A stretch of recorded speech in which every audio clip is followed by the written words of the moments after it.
Et donc on se retrouve là sur le stand de Wanadev en direct du Laval virtuel avec François du coup. Donc François, enchanté. Et du coup, alors qu'est-ce que Wanadev et qu'est-ce que vous proposez exactement? Wanadev, c'est une équipe de 50 personnes impliquées dans le développement numérique en tout genre, dont de la réalité virtuelle. C'est aussi pour ça qu'on est là au Laval Virtual, c'est un grand rendez-vous pour nous.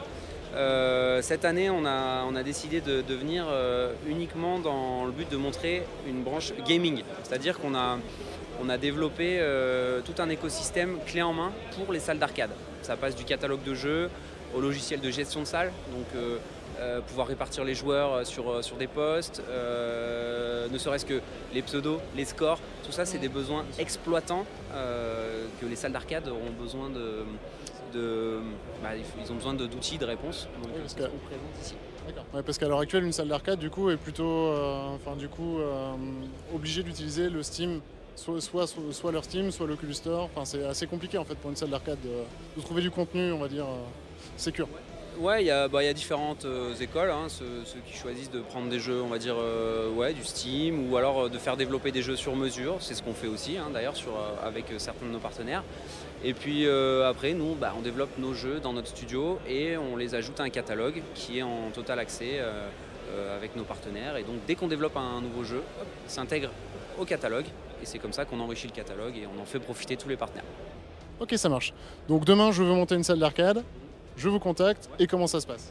Et comment ça se passe bien souvent, on essaye de voir quelle superficie, si on met des box, des room scale, des warehouse scale, si vous avez beaucoup de surface. On travaille avec nos partenaires, que ce soit LDLC pour le matos, Bimatrix pour faire du stand modulaire si jamais on a des choses à faire. Voilà, il y a chacun son métier. Nous, on se concentre sur toute la partie logicielle, c'est-à-dire les jeux et les logiciels de gestion. Et derrière, après, le matériel, voilà, on essaye de faire une belle pyramide de tout ça pour qu'il y ait une exploitation qui fonctionne à la fin. Voilà. En style de jeu, on a vu que vous balayez quand même un spectre très très large, hein, du coup, que ce soit du jeu musical au survival, finalement, au jeu de zombies. Vous pouvez nous faire un petit descriptif des jeux? Bien sûr, en fait, ça c'est une question qu'on s'est posée très tôt, c'est comment différencier nos jeux, comment répartir, classer les créations. La première, on va dire le premier niveau de tri, c'est par surface, ce qui derrière nous dirige vers une techno, donc la surface, quelle est la surface disponible.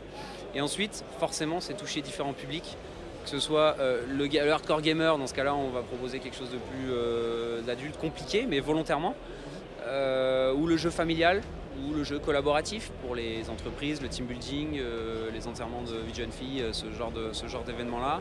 Et puis après les publics plus jeunes, donc avec les jeux de rythme, qui peuvent justement combler soit des petits moments, ou soit des petites zones de jeu dans des exploitations. Donc voilà, on essaye de varier ça.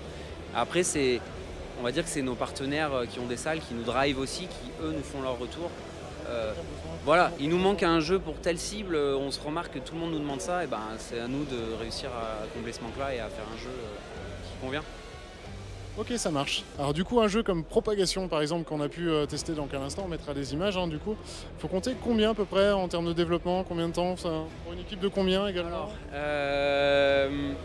C'est toujours super compliqué parce que Propagation, on le développe en stages, donc en différentes étapes, ce qui nous permet d'être évolutif et surtout à proposer des nouveautés un peu régulièrement pour pouvoir faire augmenter la rejouabilité des salles, ce qui est très important comme sujet quand on est exploitant. Propagation, mais c'est valable pour tous les jeux en fait. C'est de nombreux corps de métier, c'est déjà de la réflexion, c'est du développement, c'est de la modélisation, c'est du rigging, c'est du scénario, c'est du gameplay, du level design, particulièrement sur Propagation où il y a eu des gros travaux de Nicolas d'ailleurs, de l'équipe qui a beaucoup travaillé sur la partie est-ce que ça fait peur, est-ce qu'on a la bonne sensation, beaucoup de travail là-dessus. Et puis après, en termes de temps, il faut compter quand même quelques mois à chaque fois pour avoir un nouveau stage. Propagation, le stage 1, on l'avait présenté déjà l'an passé. Là, on vient cette année avec le stage 2 et le stage 3 qui arrive très bientôt. Et il faut être terrifiant. En tout cas, on a hâte de le tester. Alors, j'imagine que c'est le stage... non, c'est le one là, hein, qu'on voit. C'est le 1 là, qui est en démo derrière. Exactement, donc sur une version 10 minutes pour le salon pour essayer de faire passer un maximum de personnes. Mais sinon, c'est des durées de 20 minutes scénarisées, avec il se passe plein de choses. Voilà. On a pu le constater, donc c'est de la coopération forcément, et voilà. Et ça se passe très très bien. Ok, et bien du coup on vous remercie, on vous souhaite un